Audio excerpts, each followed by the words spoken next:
नमस्कार दोस्तों, हमारे राजस्थान सुपरफास्ट न्यूज चैनल में आप सभी का स्वागत है। राजस्थान की हर बड़ी खबर को सबसे पहले देखने के लिए हमारे चैनल को सब्सक्राइब कर लें, साथ ही साथ बेल आइकन दबा लें, जिससे आपको हर खबर सबसे पहले मिल सके। राजस्थान में अशोक गहलोत सरकार ने तबादले की आस लेकर बैठे कर्मचारियों को बड़ी राहत प्रदान की है।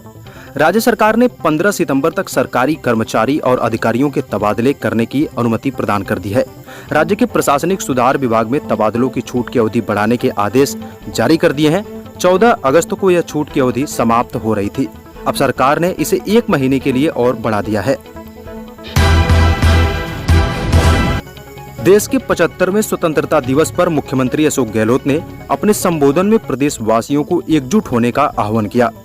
युवाओं और नई पीढ़ी को गुमराह होने से बचने की अपील की। साथ ही केंद्र सरकार पर निशाना साधते हुए आरोप लगाया। बिना सीधे नाम लिए उन्होंने कहा कि शपथ के अनुसार आचरण करना चाहिए। मुख्यमंत्री ने कहा कि 64% मैनिफेस्टो के वादे कांग्रेस सरकार ने पूरे कर दिए हैं।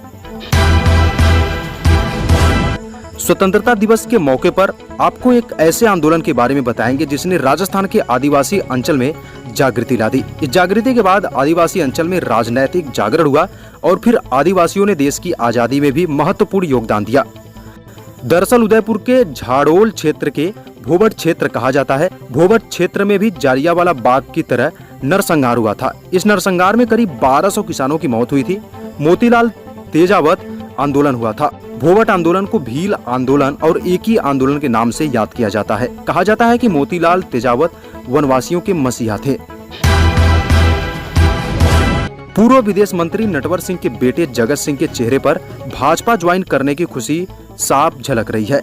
इस दौरान पुरानी बात याद करना भी नहीं भूले। उन्होंने कहा कि 2 साल पहले मुझसे जो भूल चूक हुई उसको पार्टी ने माफ किया और मुझे सेवा करने का दोबारा मौका दिया।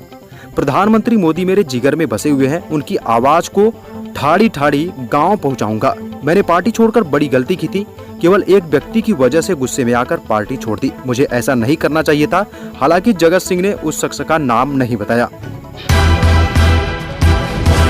जयपुर हेरिटेज नगर निगम के वार्ड 86 में वाटर कूलर लोकार्पण कार्यक्रम को लेकर स्थानीय कांग्रेस पार्षद ने स्थानीय कांग्रेस विधायक का ही विरोध कर दिया। कांग्रेस पार्षद उमर दराज के समर्थकों ने कांग्रेस विधायक रफीक खान के पहुंचने से पहले ही हाथ में काले झंडे लेकर उनका विरोध किया। इस दौरान विधायक के खिलाफ जमकर नारेबाजी भी की गई।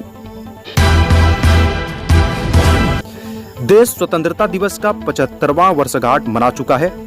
प्रधानमंत्री मोदी ने लाल किले की प्राचीर से एक बार फिर देश को संबोधित किया। इस दौरान प्रधानमंत्री ने देश के लिए कई बड़ी घोषणाएं की। प्रधानमंत्री मोदी ने देश के हर कोने को कनेक्ट करने के लिए बड़ी घोषणा की है। उन्होंने कहा कि 75 वंदे भारत ट्रेन देश के 75 इलाकों को जोड़ेंगे। प्रधानमंत्री नरेंद्र मोदी ने रविवार को घोषणा करते हुए कहा कि देश भर के सभी सैनिक स्कूलों में लड़कियों को अब प्रवेश किया जाएगा। 75वें स्वतंत्रता दिवस के मौके पर लाल किले से राष्ट्र को संबोधित करते हुए प्रधानमंत्री ने कहा कि सरकार ने फैसला किया है कि अब हर सैनिक स्कूल के दरवाजे देश की बेटियों के लिए खुले रहेंगे।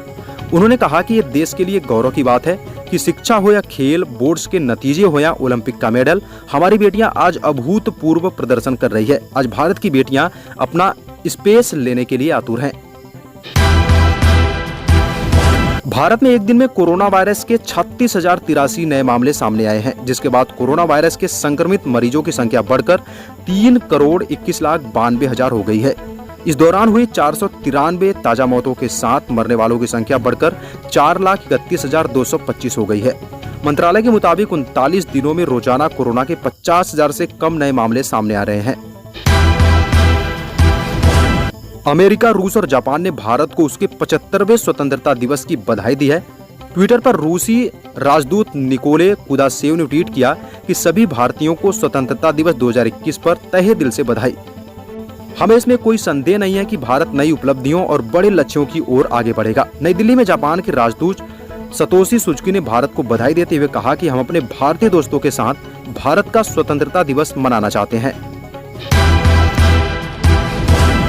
राष्ट्रीय स्वयंसेवक संघ RSS प्रमुख ने स्वतंत्रता दिवस पर बड़ा बयान दिया है। मुंबई के राजा स्कूल में झंडा फहराने के बाद मोहन भागवत ने कहा कि जब तक हम चीन पर निर्भर रहेंगे तब तक हमें उनके सामने झुकना पड़ेगा। स्वतंत्रता दिवस पर भारत की आजादी पर अपने विचार रखते हुए उन्होंने चीन पर निर्भरता को लेकर सवाल भी उठाया। भागवत ने कहा कि हम कितना भी चीन के बारे में चिल्लाएं, लेकिन आपके फोन में जो भी चीजें हैं वह चीन से ही आती हैं। जब तक चीन पर निर्भरता रहेगी तब तक चीन के सामने हमें झुकना ही पड़ेगा।